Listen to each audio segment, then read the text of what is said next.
I just listened to every album by Fleetwood Mac, and here are my thoughts. So going in, I knew next to nothing about Fleetwood Mac. I only knew 3 songs, those 3 songs being Landslide, Don't Stop, and Go Your Own Way. So I was going in pretty blind, and first thing I noticed is that I was surprised to learn they had so many albums, especially so many albums before Stevie Nicks and Lindsey Buckingham even joined the band. They got their name from their rhythm section. You have Mick Fleetwood on drums and John McVie on bass. These also end up being the only 2 members of the band that stayed with the band for the entire duration of their career. So Fleetwood Mac starts off in 1968 with the album Peter Green's Fleetwood Mac. Peter Green is their guitarist at this time. He sticks with them for 3 albums, the first 2 of which are blues rock albums. This first album really did pleasantly surprise me. I thought it was very inspired. It was in your face. There were a couple songs that especially shined, and to my surprise, it still ended up towards the top end of my entire album ranking. The strength and energy of this album gave me hope for the following albums that I would listen to before Stevie Nicks would join the band. And that hope did end up being a little bit misplaced. Their second album, Mr. Wonderful, which was released just a year after, I thought it was kind of a weak album. It had lost me. Really only had 1 song on it that had stuck with me, that song being Rollin' Man. They do bring it back a bit with their third album. The third album was noticeably kind of disjointed and uneven, but there were several moments of real inspiration here. Their sound is changing a bit, so this album specifically has a lot of psychedelic rock influences, more on the folky side of the psychedelia movement that was happening at the time. But I liked it. Peter Green at this time, who's still handling a lot of the songwriting duties, he's clearly getting more into the spiritual movement that's happening at that time, and it's influencing his music. Main thing about this third album, which is called Then Play On, be sure you get a version that has the bonus tracks on it, because that's where the album really shines the most. Specifically, I mean Oh Well and The Green Manalishi, the latter of which was famously covered by Judas Priest. This is Peter Green's last album with the band, and from what I hear, it's kind of due to his growing mental instability. He's later diagnosed with schizophrenia, but at this time we can see some delusions of grandeur and paranoid delusions come up in various appearances. At least that's from what I read and what some of the things the band kind of alludes to. The following 6 albums were honestly a bit of a slog to get through, and these are the 6 albums that lead up to when Stevie Nicks and Lindsey Buckingham end up joining the band. And during this time, they're really finding their soft rock sound. There are a couple songs here and there throughout this whole era. Station Man from the Kiln House jumped out at me quite a bit. Then there were, after that, there was typically only 1 song per album that I would add on to my classic rock playlist. Everything else just sounded so uniform, so the same throughout these albums. Then in 1975, Lindsey Buckingham and Stevie Nicks joined the band. It had all started when other members of the band heard the demo that was released at the time, or it could have been a full album. It's hard for me to tell based on what I read. But it was called Buckingham Nicks, and Lindsey and Stevie were married at this time. And they were really drawn to Lindsey's guitar playing, and they had thought, we need this guy in the band. So they extended an invitation, and Lindsey had said, well, I'm not joining Fleetwood Mac unless Stevie can come along with me as well. So she joins. They immediately get to work on their 2 best albums. The self-titled one, which is released here in 1975.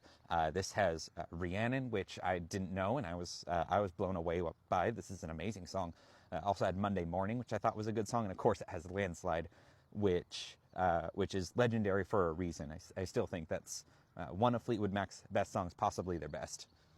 And then right after this, in 1977, they release Rumors, their crowning achievement, the album that they're most famous for. And a lot of the music here really stood out to me. Of course, I already knew the song Go Your Own Way.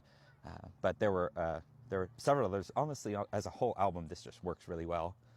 I know this album is pretty legendary for the infighting that was happening within the band at this time, where Stevie and Lindsay were in the process of getting a divorce. Christine and John, also two members in the band, were in the process of getting a divorce. And I remember reading through that and thinking, oh, well, at least Mick Fleetwood had avoided some of the drama that was all happening there, but he had gone home to find out his wife was cheating on him with his best friend. So just a bad time all around for everyone. Their best music came out of it, though. I can only imagine what it's like for members of the band to step on stage and play something like, Go Your Own Way or Landslide, songs that are written about them, about how hard the breakup was or about how big assholes they are or something like that. In 1979, they released Tusk, which was a very expensive album to produce. They put a lot of work and experimentation into it. To me, this kind of seemed like a Then Play On Part 2 for the experimentation that went into it, for the work that went into it, and for the end result being a clearly inspired but bit disjointed mess. Another one of my favorite songs from the band ended up appearing on this album, Sisters of the Moon. The title track also kicks ass. Then you had Mirage, which is clearly an attempt to replicate the sound and success of self-titled and Rumors, but I think they did a better job of that in the next album, Tango of the Night, which ended up being, I think, my favorite album. If I had to really think about it, I think that's my favorite album besides self-titled and Rumors. They made really good use of 80s sound effects here in Tango of the Night. 80s synthesizer, some kind of tropical or nautical themes came out in the album every now and then. It did sound to me like if Rumors was made in the late 80s. The next two albums, Behind the Mask and Time, had gone on to lose me a bit more. It sounds like they're just kind of settling into a safe, romantic, soft rock kind of sound here. The music on these albums had reminded me if, you're watching, you have insomnia, you're watching late night TV commercials, and this commercial comes up for like a cheesy heartbreak compilation, and it's called like 50 Songs to Get Divorced To or something like that. That's what that's kind of the impression I got from these two albums. They do bring it back a bit though with their final album in 2003, Say You Will. This album here, it's definitely too long. It's too bloated. They easily could have cut off around 30 minutes and have the album come out a bit stronger, but that doesn't mean that the great material isn't here, especially in songs like Miranda, Come, and Everybody Finds Out. The second of which is one example where Lindsey Buckingham's guitar playing really shines. He's one of those guitar players that doesn't show off too often, but when he does take that opportunity, it can be surprisingly impressive. So yeah, that's what I thought of Fleetwood Mac. They are a masterclass in perseverance, though, for the ability to make so many albums before hitting it big with self-titled and Rumors. Here is my album ranking. The top two are essential. You don't know Fleetwood Mac if you don't know those two albums. From Tango in the Night to Say You Will, I'd say this is good to go through if you're interested, but not necessarily essential. Everything after that, you can skip it unless you're a really big fan. So thanks for watching. Here are all my favorite Fleetwood Mac songs.